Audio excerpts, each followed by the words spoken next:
Desde los estudios de Radio Nuestra América en los Estados Unidos, les doy la más cordial bienvenida al programa La Migra y Usted, un programa que habla sobre los derechos de los inmigrantes en los Estados Unidos en unos momentos tan cruciales que estamos viviendo debido a la represión que está ocasionando el gobierno actual de este país contra la población inmigrante. Y tengo a Elizabeth Juárez. And we're going to do the interview in English because we have a lady waking up. And Elizabeth is going to introduce her, and we'll continue in English from now on. Thank you. Okay, yes, her name is Debbie Waking. Just wanted to correct that. Yeah, thank you so much for coming, and especially because you're here broadcasting right from the site in Alligator, Alcatraz. That's remarkable that we get to talk to someone who is there constantly checking what is going on with this terrible concentration camp. We appreciate, I cannot say how much I appreciate that we have white allies like you willing to do all these so needed surveillance of what the government is doing, especially now that there are no checks from or balances from them, or accountability. This is something that is so needed. So welcome, and let us know, please explain to us, why did you decide to start testifying or bearing witness to what's going on over there?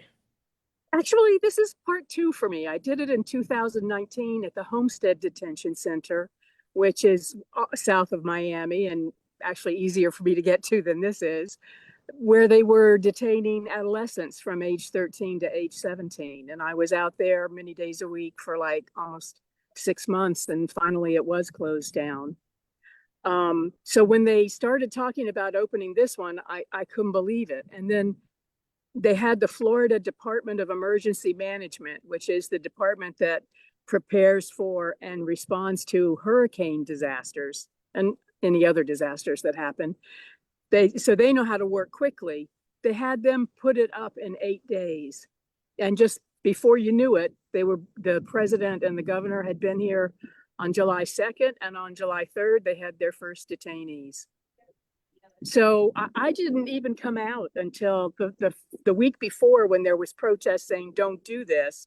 I had conflicts and I couldn't come out. So I came out shortly after the day it opened. And the first time I found one guy already here and me, and then another woman stopped. And I came back a couple days later and I ran into somebody different.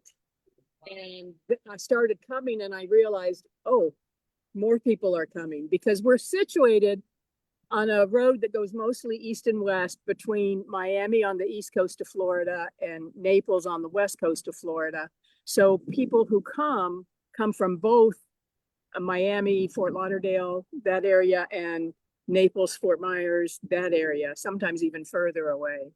So we started coming out here regularly, and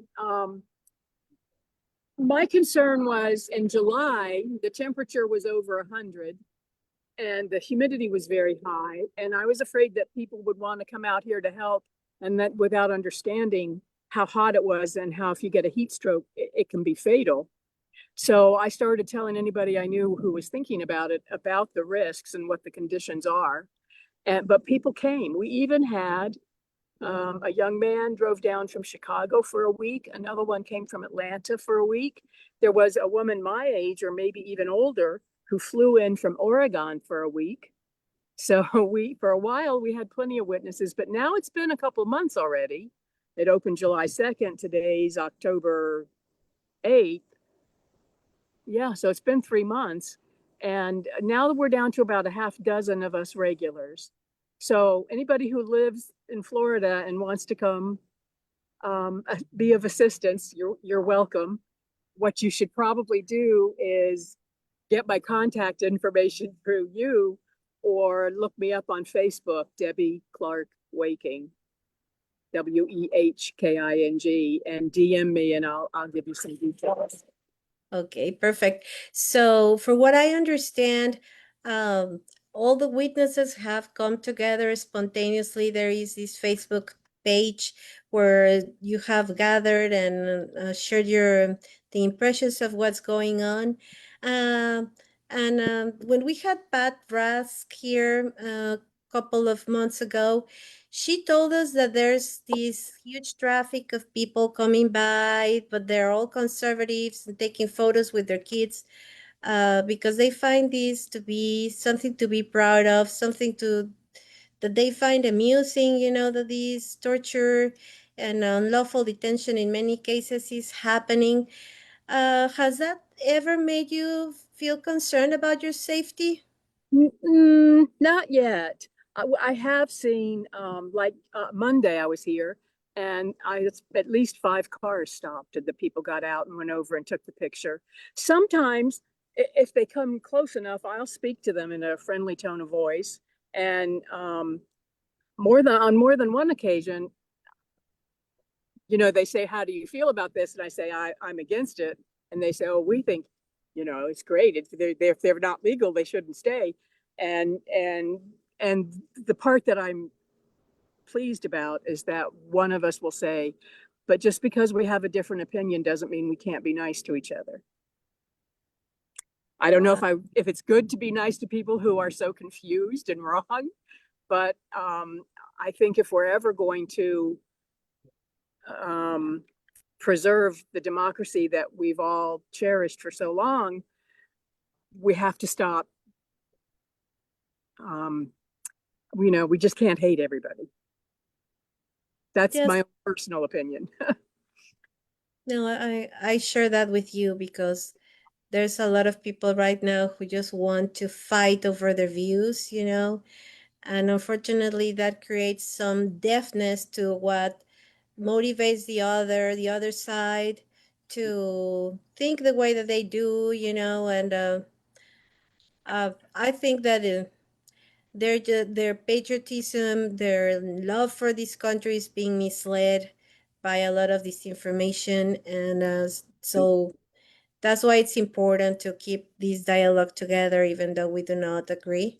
You know what I think? I'm old enough to remember before social media, even before cable television, we all watched ABC, CBS, or NBC News at 6:30 at night, and that was maybe we read newspapers too, but that was our primary source of information. And even though they were owned by corporate networks, they were allowed to just report the facts. So it didn't matter which network you were watching, we all got the same facts. So our opinions were built on actual facts, not on what we very politely call misinformation, which are actually lies. So that's where we started to split apart, is when people started only hearing lies. So that's what they believe. Yes, well, you made me think of times in U.S. history when people were very misled to only that it was before our time, so that's why that historical memory has been erased from Right. the current generations. But I'm trying to think of the guy, the name of the person who inspired the Great Gatsby, who was actually someone who would put a lot of fake news out there, and he was a huge part of the US entering The Gilded Age. yeah, but Oh, also the conflict that happened with Spain between and the US, that they were completely misled about what was going on in Cuba. There was a war there, and it was promoted by this person. Unfortunately, I cannot remember, but because also Orson Welles also inspired his movie, but I cannot remember either right now the name, but it's like his masterpiece on this individual, who was a fake news promoter. So it's not the first time, you're right. It's not the first time, even in our own country. We know it's not the first time in history, but it's Yeah. also not the first time in the United States. You're right. Yes. Thank you for the reminder. That gives me hope that we can make it not happen. Yeah. yeah, that's a really good way to put it, that there are these unfortunate cycles, for a better word. Right.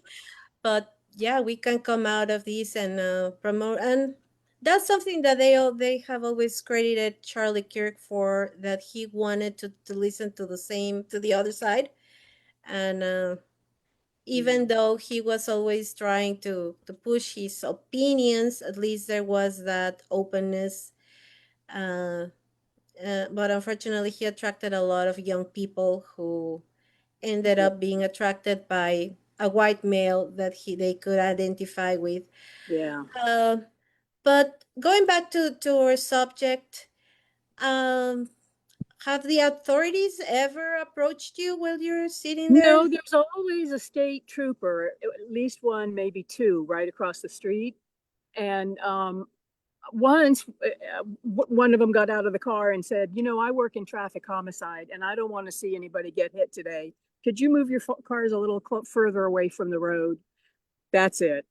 That's the only kind of interaction I've had. I know some of the other people who witness here, they've had a little more abrupt instructions, but nobody's really gone out of their way to hassle us. And frankly, I'm glad they're there, because if there's anyone else who might be tempted to um, develop a scene about our difference of opinions, they're less likely to do it when they know there's law enforcement watching.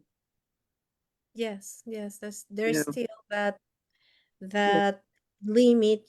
Unfortunately, I feel that that's also being erased more and more, because we the just wit. saw last week that cops were gassed by ICE in Chicago too. I was That just going to say, because of the behavior of ICE, we're all feeling a little more threatened than we used to, which is sad. There was one thing I meant to say. This is kind of changing the topic a bit, but the group you referred to is called Witness at the Border, and yes. it's a Facebook page with lots and lots of members. And when I take pictures and post things on Facebook, I put it on Witness at the Border. So if you go to Witness at the Border, you can find some of my pictures there. Yes, that's good to know. I'll look some up while we're chatting, and so that we can show them here maybe in a little bit. And Would you like me to try to show you what's across the street? It's not much. yes, please. I didn't know how mobile you could be, but if you could do that, that would Let's be see. I think I'm using an iPad for the Zoom meeting. Let's see if I okay. can change the direction of the camera. And if not, I can just turn around and you can see it over my shoulder. I do not see how to change it. Oh, here it is. Come back, little camera. Here we go. Pardon the wiggliness. Oh, Okay. that's okay. And now there's the street that is the entrance to the concentration camp. And that blue sign says Alligator, Alcatraz. And here comes a vehicle of some sort leaving. And if I go down here, yeah, now I think on the left, right next to that vehicle now, you can see the state trooper, the police car that's always there. Sometimes they have their lights on. Okay, this is the FDEM that's on the side of that car, is the Florida Department of Emergency Management. Can't tell if that's a real car or just an overgrown golf cart, but there it is. The Florida Department of Emergency Management. They put it together in 8 days, and I think they're largely responsible for its operation now. And then on the left, you see the Florida Highway Patrol, the state trooper. There's always somebody there. And on the right, you see that blob of green? Well, there's a green sign on the fence, and I'll read that to you because I'm sure you can't see it. It says, Dave Collier Training and Transition Airport, operated by the Miami-Dade Aviation Department, administrative offices, Miami International Airport. There's one very long runway that was built in the late 60s or the early 70s when the developers and the politicians were planning to build a giant jet port here. And the environmentalists and the Miccosukee tribe of Indians and the sports guys that would want to do hunting and fishing got together and stopped the development of the jet port. But the runway was still there, so it became the Dade Collier Training and Transition Airport. And pilots would use it for training. They do touch and goes. Sometimes small airplanes came in here and then went back out. But it was barely used. I mean, there's no air traffic control tower. There's no, air traffic control person.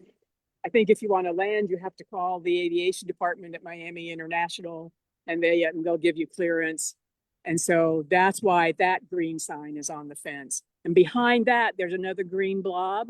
That's a generator that produces electricity.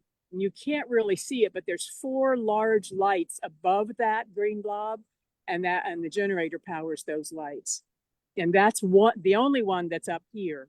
But there are tons of them back where the detainees are. And this area, it's called Big Cypress Preserve, has been certified as a dark sky location, an international dark sky location. And you can see so many stars and planets, and it's just beautiful. Unless you're here, you can see the lights at night now from 15 miles away. It's ruining the dark sky. And of course, that's hard on the wildlife. The panthers whose habitat this was are leaving, the bears. There's a bat, I think it's called a bonnet bat, that is, what do they call them when it's in danger of going extinct? Yeah, threatened species. Yes, and they're being displaced by those lights too. Yes, So, because those were the grounds that the judge used to halt the operations, but yes. unfortunately that did not stand, and now another federal judge has given them permission to go on. So Yes. what do you know about that? What are people saying? Is this Well, going? people who know about it, unfortunately, everybody heard that the first judge said it needed to be closed. So everybody thinks it's been closed down. They didn't hear that 2 weeks later, the appellate court, it was a panel of 3 judges, 2 of them were Trump appointees, and they said, oh, we disagree with the first judge's decision. What the first judge decided was that the plaintiffs, the Friends of the Everglades and the Center for Biodiversity and the Miccosukee Tribe of Indians, they said, they filed it before it even opened and said they shouldn't be allowed to do this because there's a federal law. Its abbreviation is called NEPA. NEPA requires an environmental impact study before you build anything on sensitive land. And you didn't do that. So you shouldn't be able to have this here. And the judge, after 4 days of testimony and hundreds of pages of evidence, agreed and said, defendants, you've already told me that your population is down to under 400 and that they're not staying very long at a time. So you should have plenty of time to move out all the detainees. And then I want you to remove all the fencing, all the lights, all the generators, all the other things within 60 days from the day of this order. So that was what was in place. And of course, then the state and the Department of Homeland Security, which is who they sued, filed an appeal, and it went up to the appellate court, the 11th Circuit Court, and this 3-judge panel, one just didn't agree. The other 2 women were appointed by Trump, and they said, "Oh, the federal government and the state government is saying if you make them shut this down while the appeal is going on, it's going to have a terrible effect because we have so many immigrants. We don't know what we're going to do with them, and it'll have a bad effect on the community. So you really should let us keep it open while the appeal is being litigated." And that's what the 2 women said they wanted to do. The 3rd judge wrote a scathing dissent and point by point said why this is wrong. Correct. And has the tribe made any protest on the site that you know of? In the beginning, before it opened, the Betty Osceola, I think she was one of the prime movers in getting the protests started that were saying don't do this. But once it happened, which was like a week later, the only thing I've seen that she organized was she organized the first multi-faith prayer vigil. And so, gosh, it was on a Saturday afternoon, and it went on for at least 4 hours. We had ministers from different Christian denominations. We had two different rabbis. We had a yoga teacher. We had people from the tribe playing flutes. It was, and everybody was very moved by all of it. So after that one, then I think it was a United Methodist Church in Naples who said, we want to host a multi-faith prayer vigil this Sunday at 5 o'clock. Can we do that? And Betty said, yeah, sure. And so they did it, and it was successful. And now I'm not sure who's organizing it or how they know whose turn it is, but a variety of different churches are taking turns hosting a prayer vigil every Friday from 5 to 6, right? Let me show you where it is. Okay. Let's see. This is my car and my satellite connection and the mud that you don't want to get stuck in or your car to get stuck in.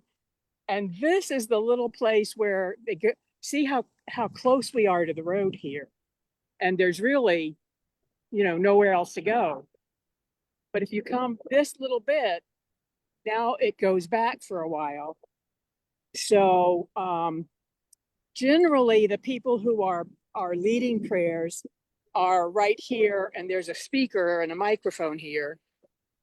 I think that's a FedEx truck that's leaving. I see that driver almost every day.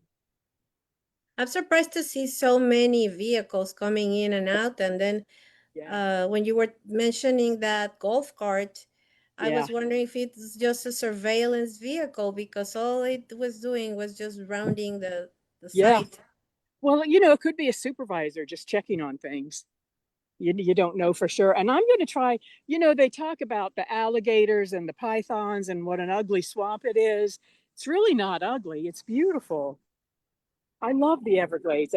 Generally I come out in the winter when it's not this hot, but even in the summer, it's glorious. And there's a little bit of water back here that to me always makes me feel peaceful to be around water. Yes, it's a beautiful area, Yeah, there are a lot of alligators, but we know that Donald Trump likes saying that to appear very cruel, and he's gonna be the punisher of all the people in his book have done wrong things against the country. But we know that he has so many felonies now, and indictments and lawsuits. So that's when, to me, it loses validity coming from that source. Yes, it does. To act like the tough law enforcer. It's ironic. Yes, absolutely. Can you see the butterfly? I don't think he shows. Oh no, a nice yellow. Oh, there it is. Yeah. Beautiful. So there's a lot of beauty out here. Yeah, and it's just too bad, because that also makes me think of how in Louisiana all these swamps were not taken care properly for a long time, and then Katrina came and created a disaster that another Republican president couldn't handle correctly. And this is why people need to understand that swamps are important, because they many times protect the inner land from hurricanes. Right. And also, I think that it's important to remind people that as this is a tribal land, and that's why that tribe that I cannot pronounce correctly, Miccosukee. If you could see it written down, you could say it. Yes.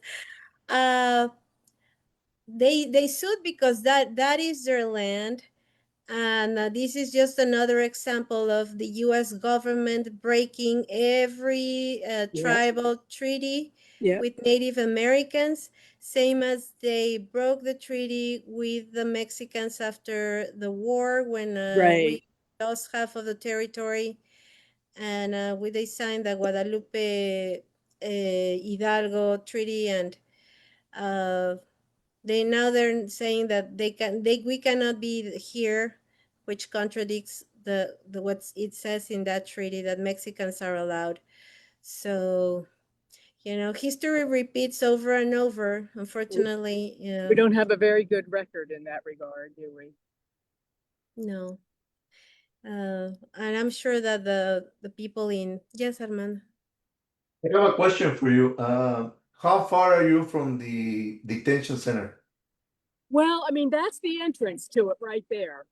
The first checkpoint is maybe half a mile down the road. If I drove in there now, when I got to the checkpoint, because I couldn't prove I worked there, they would tell me to drive back out. And then I think it's another mile. Who tells you to drive back? The federal or probably, the state? I think there's National Guard back there. So that may be the one that would tell me to turn back. And then I think it's another mile before you actually get to the detainees. But we were talking about this the other day. It goes pretty far to the, sorry about that. That was a big truck went by. Flew over my table, blew off my hat.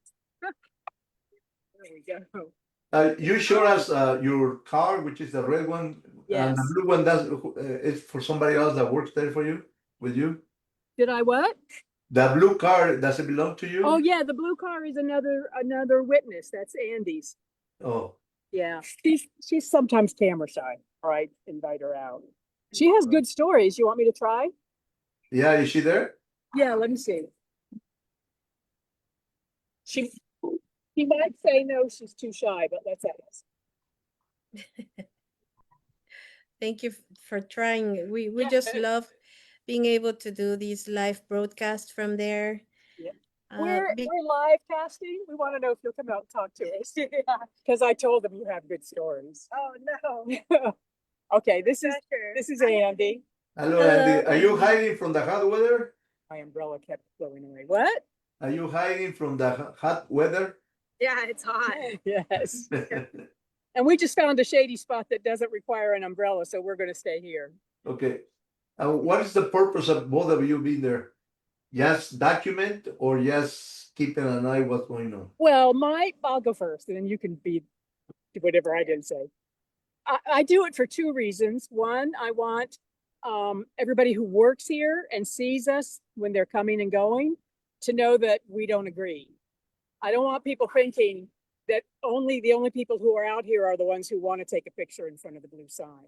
And then I want everybody who goes by on US 41 on Tamiami Trail to know the same thing, that we think this is horrible and we don't approve. I want people to know that. But then my second purpose is to be able to see what they're doing, because if there were nobody here, there would be probably even more dump trucks going and more pavement being created when they lied and said they weren't going to pave anything else over because they recognize that's bad for the environment. And we see the ambulances coming and going, and we know that the wastewater trucks are still coming out and removing waste, but the water tankers that used to go in several times a day, we don't see them anymore. So we suspect they've hooked up to plumbing something. And those are the kind of things that you could only learn by sitting here and watching. Yeah. Your turn. Yeah. Do you have signs showing get out of here? Yeah, you hold this and I'll get this. It's inhumane. Yeah. What do you have? He's gonna go grab some signs. We also had a few that got taken from us recently, but we'll replace them and we'll have more signs soon. I think that it's also us being out here. It's important for the people on the buses to see that there's people out here, because sometimes we can't see through the windows completely. During the day, it's hard to tell. At night, when the light's hitting properly, like we can kind of see if there's people on the bus going in or going out, but at least they get to see that there's people that are against this place and trying to fight back. I think that's important. And who took away your banners? Right now we don't know. Oh, you left them there and someone stole them? They removed them. Yeah. Oh, I see. Okay. Yeah. Who removed the signs from you? The feds or the state? No, they don't know. No, you don't know. Okay. All right. But also, Okay. you know, social pressure on people as they go in and out, social pressure on the companies, trying to get people to call the companies that are working with the place and give them a hard time. Mhm. Oh, Can there you you go. want me to show you some signs now? Thank you. Sure. Yes, please. Oh, I see. Oh, whoops. Whoops. And you know about the blue triangle? No, What? explain it to us. I've Okay. seen it in the group, but I don't know the In significance. in World War II, when immigrants were put into concentration camps, everybody had some kind of a triangle, and the color told the guards why you were there. And blue meant you were an immigrant or a refugee. And so now we're reclaiming the blue and using it as a sign of resistance. And then we have signs like these: Save Democracy, Fire Trump. And this one was a sign from Amnesty International from one of the prayer vigils. And oh, what kind of truck is this? Sunbelt. Okay. Yeah, Sunbelt is the company that provides the Like HVACs. yeah, the generators for lights, and this looks like an HVAC or two, which is Mhm. air conditioning. The tents are air conditioned as long as it's working, but it doesn't always work. So sometimes it gets pretty hot in there.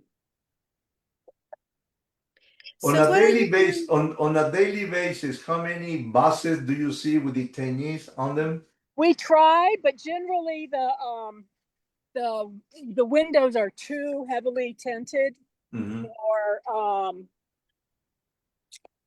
what else happens? Or maybe even they're painted over, or there's metal attached to them. So now you see why the signs don't always Yeah. get out. Yeah, we need to figure out a better way to. You know, I'm thinking of ordering some of those on the wire sticks that we could stick in the sand. Yeah, So, maybe you put on a stick right. yeah. And So what are people saying in Florida about all the alleged missing people that they cannot account for I'm gonna that let Andy have take been? this one. She's the expert. Okay, so the problem with it is what's happening is at not just this facility, that when you search people in the ICE search database, that at all the other ones like this that haven't been already established and are recently made, they are either not showing up in the system, it's showing call for details, or it's showing their name and no location. And it's also happening when they transfer people.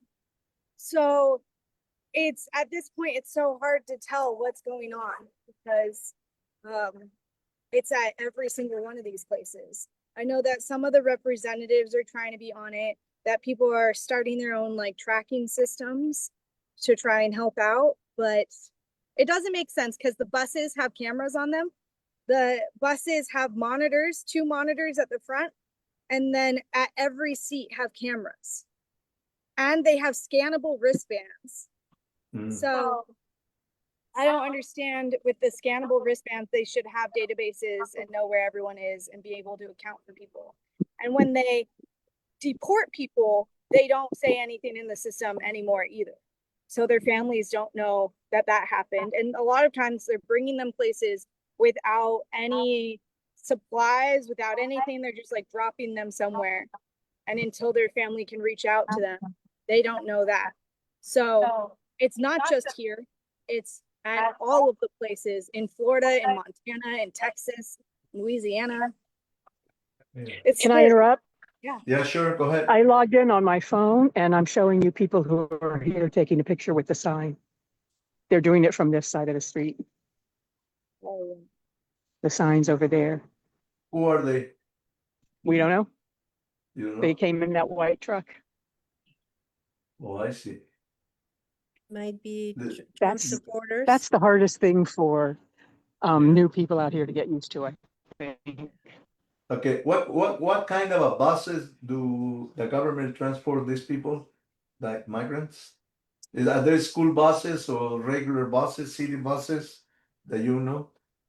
There are vans. There's like a Greyhound style buses. There's a lot of those. But they Mhm. also have like a mid-size that's in between like a Greyhound size bus and the vans that fit less people. And I mean, they come in and out. Sometimes we can't tell. Sometimes we can see at night, it's easier to tell. Sometimes during the day, if the light's hitting properly, you can see in. Some of the buses, they have like black paint over the windows where there's no way to tell. Some have only little windows up at the top. And then the vans, the windows are blocked. Yeah. But we know because I followed one of them, and one of the family members has contact with their loved one, and they knew that I was following them, and Yeah. they were able to see. So we know that those vans also carry people. Yeah, a few weeks ago, we heard rumors that people that were taken to the Alligator Alcatraz, they disappeared. Nobody knew their whereabouts. Is that true? That you know? It's that they're disappearing out of the system. Oh, I So, see. and it's been happening since the beginning. So until somebody does more like data-based, there's no way to really say, because the system shouldn't be this bad, and they should be reaching out to the news and telling them what's happening. But instead, that's happening widespread, not just at this facility. Or Yeah, I was they gonna just say, disappeared from the system. They were not able to be located. This is what you're trying to say? Yeah, Okay. because they're not letting people. Right now they're letting people call sometimes, but when they're transferring them and processing them and all these other things, sometimes they're transferring them to multiple places and never allowing them access to their lawyers. They just transfer them before they get the what's it called?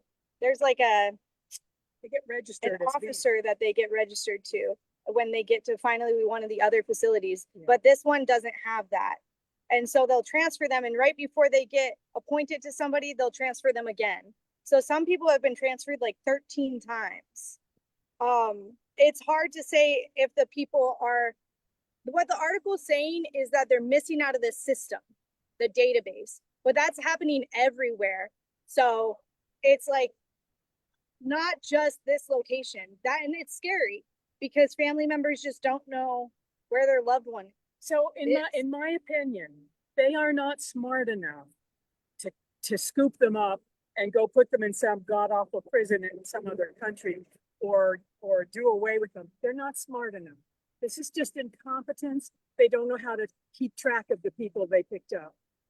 yes, because I've tried to locate people before so that the audience can understand there are these public websites where you can go and look up someone who was taken by the police or was taken by ICE. So when you go and look up the person, there could be happening a million things that are causing a person to not be found, like they misspell their last names.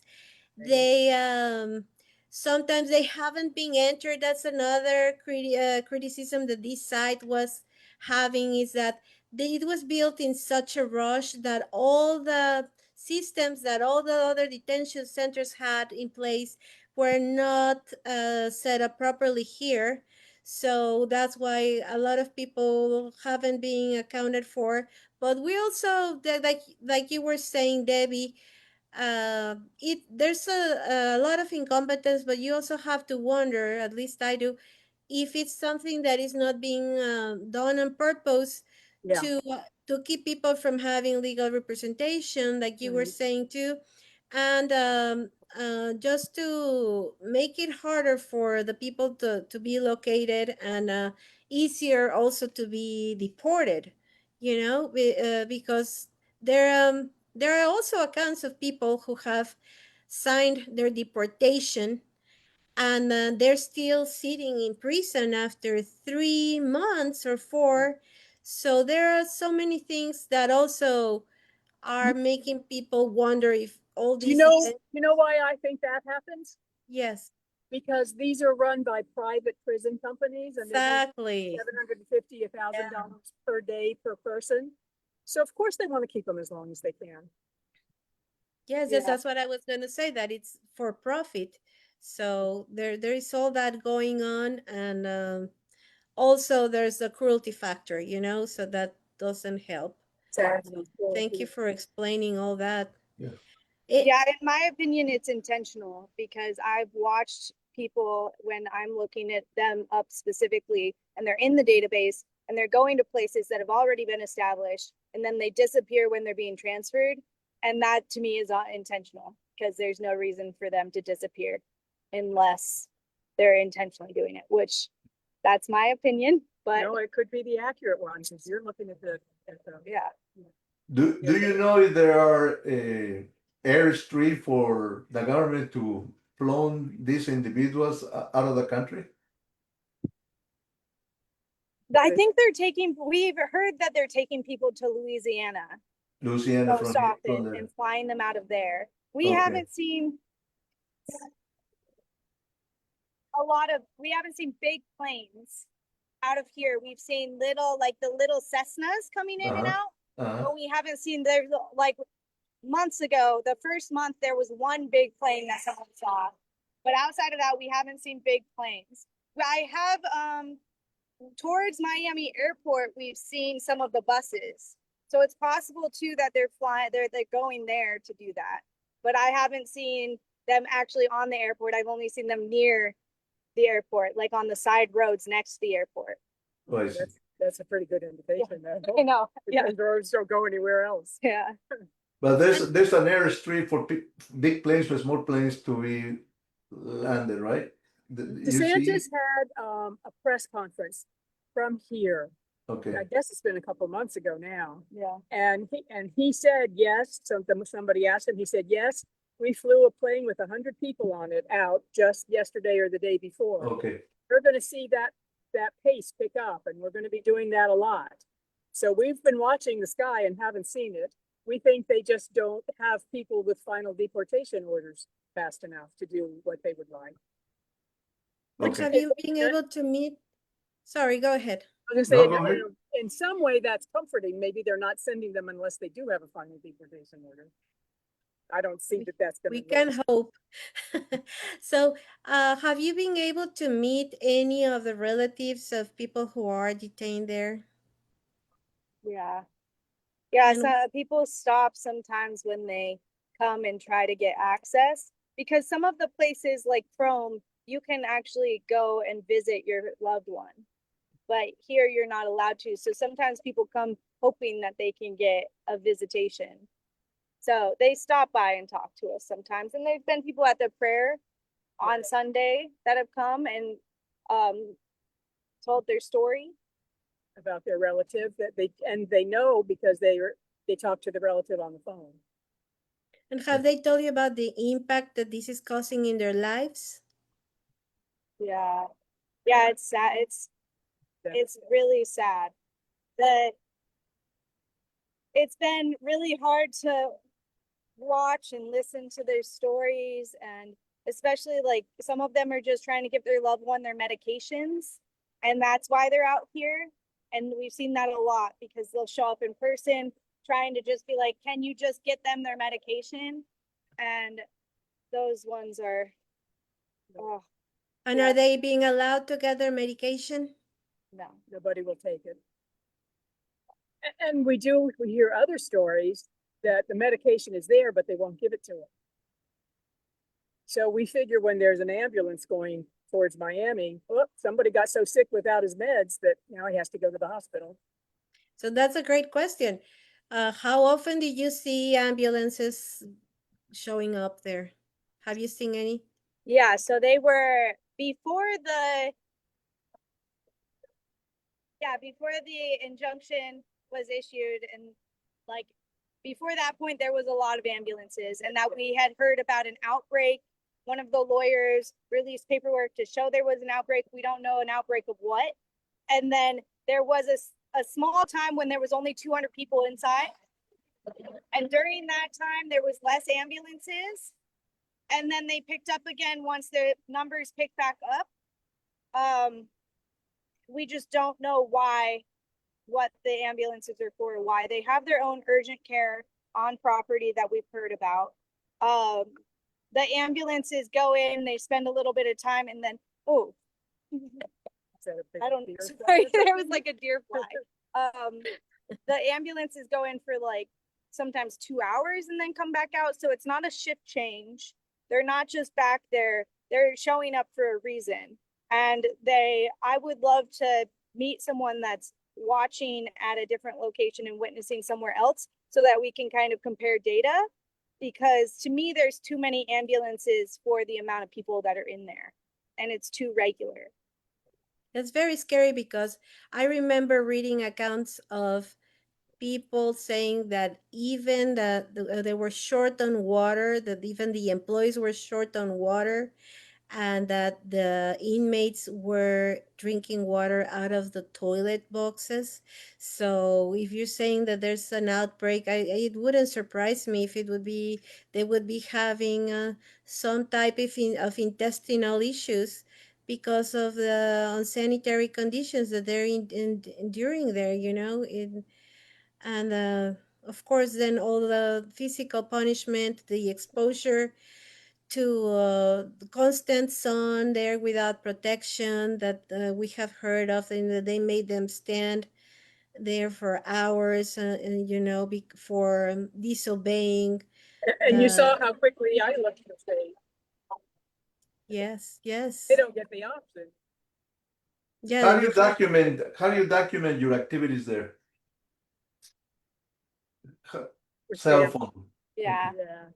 Yeah. And then do you share that information with a legal team or? I put a lot of things on Witness at the Border because people who see it there, I don't even have to suggest it. Some of them will start calling the owners of the trucks, or then you've got more people thinking, what could it be? And when they're in the middle of a legal case and we see, like if we did see trucks going in with fencing supplies and stuff when they were under an order not to build anything else. So that did go to the lawyers in the case. Yeah. Okay. Have you documented anything out of the ordinary? How can what? Out of the ordinary. I mean, Nothing's ordinary about this, but yeah, I question things. There's like a lot of box trucks that go in that we don't know what's in them. There was like, we know the National Guard is bringing stuff in large like semi trucks. That happened at one point. There's been a lot of things that we don't have answers to. Mm. But Yeah. Have you been able to talk to any of the employees? And if you have, you don't have to name their names. But that would be great if you would have that contact. yeah, we had a situation where one of the employees that worked inside, I have been sleeping in a car and putting a dash cam up, and they woke me up and they were trembling and very emotional, and they were part of the medical staff and said that there are women and children inside, and they said that that there was someone named Gomez that was what is this, Facebook? no, this is Zoom. And how many people are watching the live We're stream? on YouTube. Oh, okay. So someone named Gomez, they said, didn't make it out. They said that they were not giving them their medication, which we've heard from so many sources now that that's just a fact. That's not like a debatable thing, in my opinion. And that they were giving them anxiety medication. And the way that they made it sound was that it was being mass supplied to many people. And that was the most recent employee that I've talked to. Outside of that, there was another one that had mentioned similar things and some levels of abuse. And some things with the food. And then another one mentioned that the food was fine and that everything was great. That one I don't trust as much, but there has been consistently people saying that there are food problems. And they all have, every single one of them had said, other than that, the one that I just talked to didn't mention this, but the multiple have mentioned that they leave the lights on overnight and that they never dim them and things like that. They don't know if it's day or night. Yeah. which is torturing.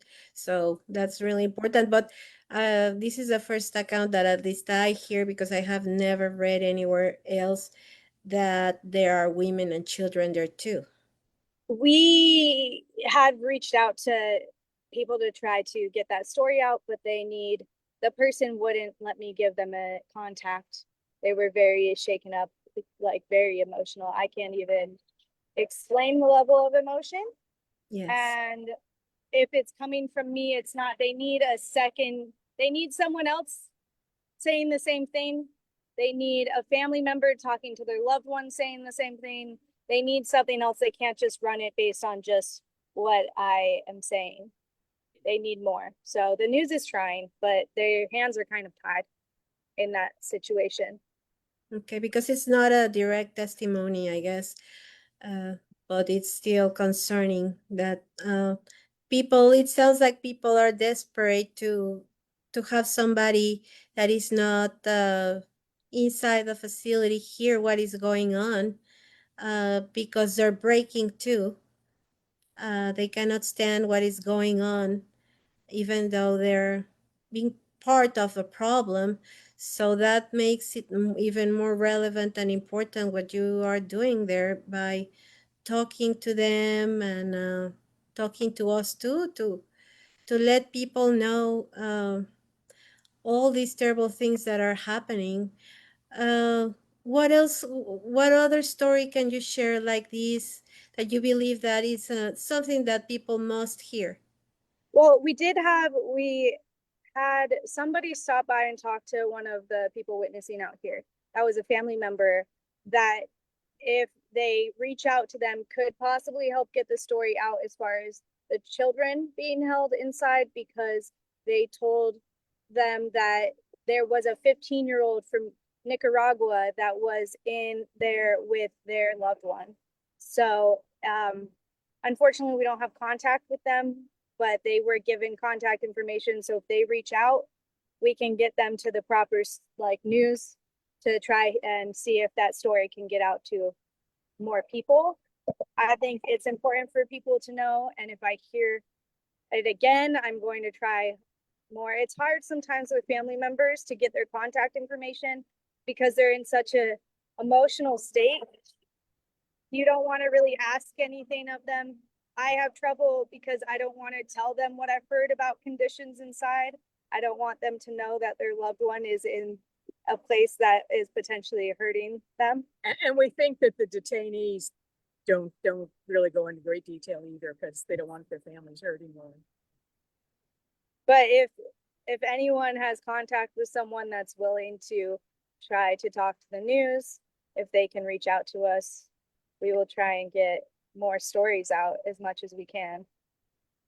The news is trying to contact other methods and go through other channels, but DeSantis and all that team is just saying no, that there's no women and children, there's nothing wrong. They're even saying that they're not building back there while we know that they're actively paving. So the Friends of the Everglades had a pilot fly over and take a picture of what it looks like now. There's this huge area covered with black asphalt that didn't used to be. So Plus, they proved when they were in court that they had already paved over 20 acres before the shutdown order came. So there's no end in sight for this for now. So so then let me ask you something, because it gives me so much hope to see a young person bearing witness. And you know, we talked with Pat Rass before about how many people are opposing this in Florida, and I understand that this is you are a minority, you're an exception. But how do young people in Florida feel about what's going on in there? I actually am not, I live in LA normally. Oh, okay. So I have had a short time here. I do visit here. My parents live in Florida. So, and I have my health insurance through Florida, and I have doctors in Florida. So I have been spending more time here. It's hard to say. we've had people stop by, people from Tampa, people from Jacksonville, some people from Miami that are younger. They've been stopping by and saying that they don't agree, but then when we say the same amount of people stop by and take pictures with the sign, and we've been seeing, it was at first, it seemed to be an older demographic, but now I've seen a mix of all ages stopping by for that as well. So it's hard to say how the younger, and people think Florida in general is now 100% red. No, the majority voted for the current occupant of the White House. So he got all of our electoral college votes. But there's a lot of us who can't stand him and everyone who stands for him. And I think that is true in all age groups too. But you know what I think? I think too many people don't even know what's going on back here. And too many people are so busy keeping their jobs, buying groceries, getting car insurance, raising kids, that they just are not paying as much attention as I wish they were. Yes, well, and because there are so many things, the economy is also being destroyed. Yeah. But maybe that's too dramatic, but it's not in the way that it used to be because of all these changes that the administration has created. So yes, I agree that there are too many distractions, and the news cycle is so fast that doesn't help. We do not stay focused on something so tragic as what you've been witnessing. there has been during the prayer on Sunday that they have every Sunday, there's been a good mix of people from the local communities and a good turnout every Sunday. How many people? Well, between 50 and 100? Yeah, I would say that. Yeah. But because it's out of the way too. So and some of these people are on a bus or in their own cars for like at least 2 hours to get here. Yeah. So they have to make a huge effort to be there. So that's another thing that we need to recognize, that people who are there are making a huge effort to do what you are doing. Armando, you want to ask No, something? just in closing, how related are you with the witness at the border? Are you so close with them, or I just am. cooperate? Yeah, I am. I got associated with them when they were still kind of new back in 2019. And I went to Brownsville in 2020. And then I kind of, fell off the radar and was busy being a grandmother until this happened. Oh, I see. Okay. And how did you get involved? I forgot your name, excuse me. Andy. Oh, when I got out here, I met them from Witness at the Border, and I love what they're doing. I don't really use Facebook a lot, and they're primarily on Facebook, but I love what their mission is and what they're trying to do. I think that if we can get this at every single center, we could make a bigger impact. And there is somebody witnessing in Michigan now. So I see. we go. You said that you were from Los Angeles? Yeah. Yeah. What do you think about what's going on in Los Angeles or in California overall with the ICE raids all over the Hispanic neighborhoods? Oh, it's horrible. Yeah. It's a very large overstep of power, and they are brutalizing people. The news isn't covering a lot of it. They're detaining people that are legal residents, people that are citizens. They are detaining people just based on what they look like, which I think people are really confused about the 100-mile zone. And the 100-mile zone does not allow for that. The 100-mile zone doesn't say you can just target people based on what they look like or how you feel about them. They're supposed to know before they go up to people who they are, or have reasonable suspicion, and what someone looks like isn't reasonable suspicion. Them speaking another language isn't reasonable. None of that is allowed even in the 100-mile zone. And we're seeing some crazy things. They're detaining protesters. I've seen posts of people having their passports, and our police department won't help or step in. They say they have to let them detain them and then work to get out. Our police department is historically bad, and they're showing us like that they're not going to do anything more to help, even though the mayor and the governors sound like they're on our side. They're not, in my opinion, they're not doing what they should be doing. They should be using their power, which the mayor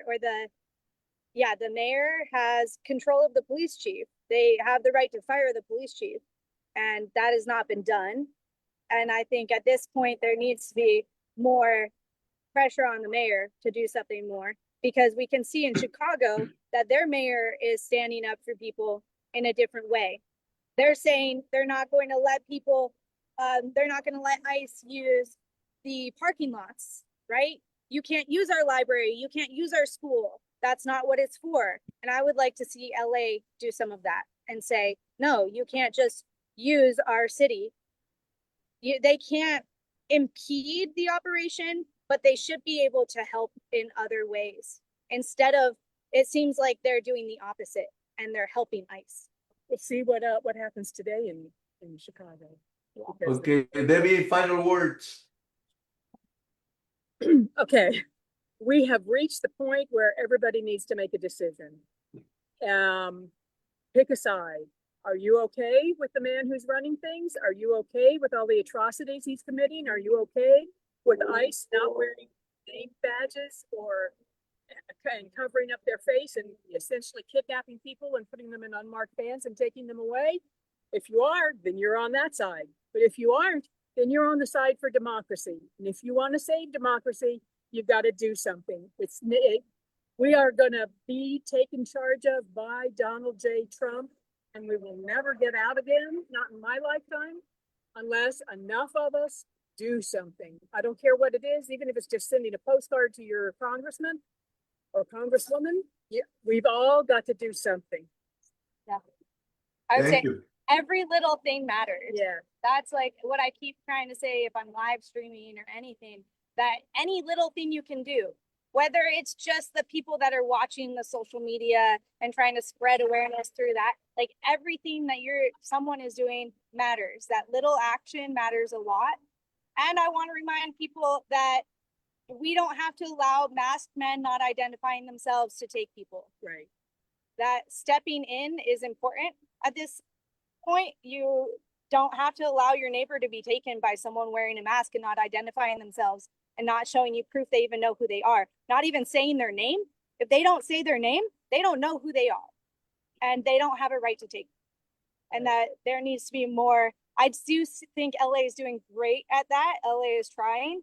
I see Portland seems to be doing good. Chicago seems to be doing good. We see that places are doing that. I hope that that becomes more widespread, and that people put social pressure on these ICE agents that are masked up.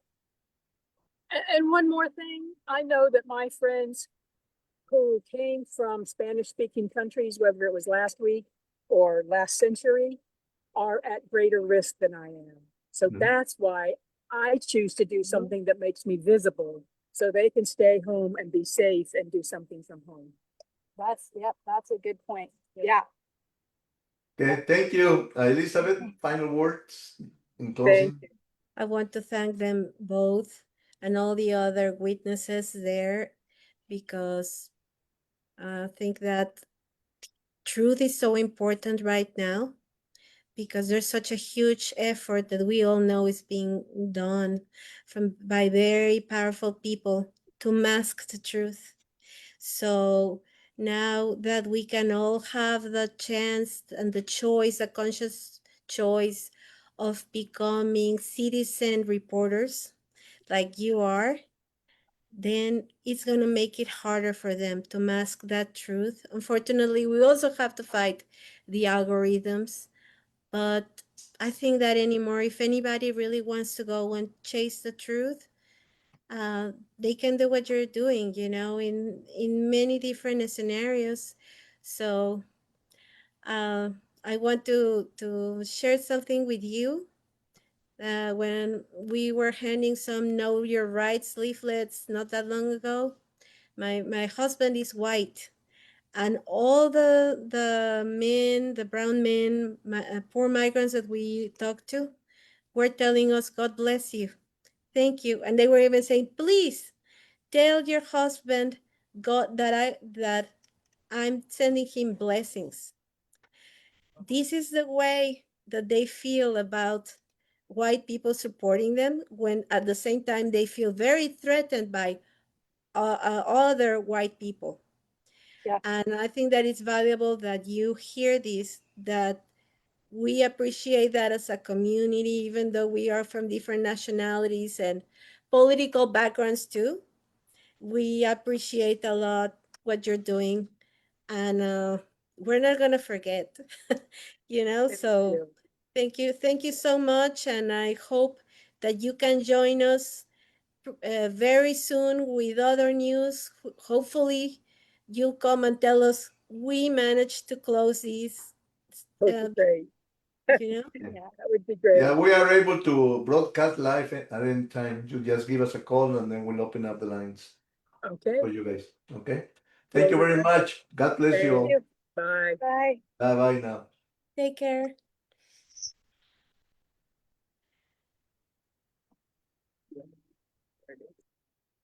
Okay. Ok, ya se fueron. Sí, pues estuvo bien. Muy bien. Bueno, Ya, pues iba a hacer una pregunta, pero a veces suena medio. Por ejemplo, tú y yo que estuviéramos ahí ya nos hubieran arrestado, ¿no?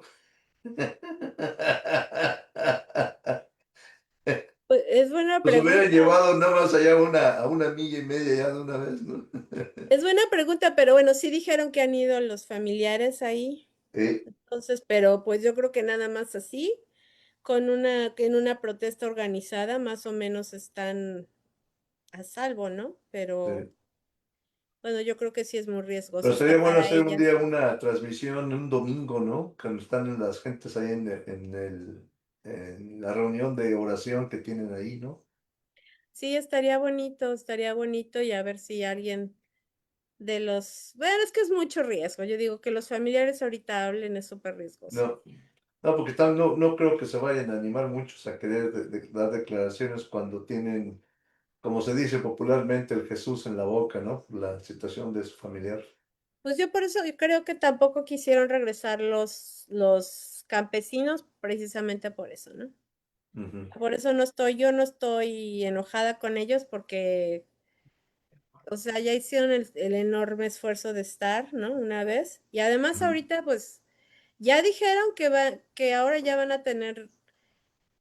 a estar checando todas las redes para ver quién está diciendo qué sobre ICE. Entonces, sobre todo la gente que está reportando la actividad de ICE en redes, son ahorita el objetivo porque está funcionando, ¿no?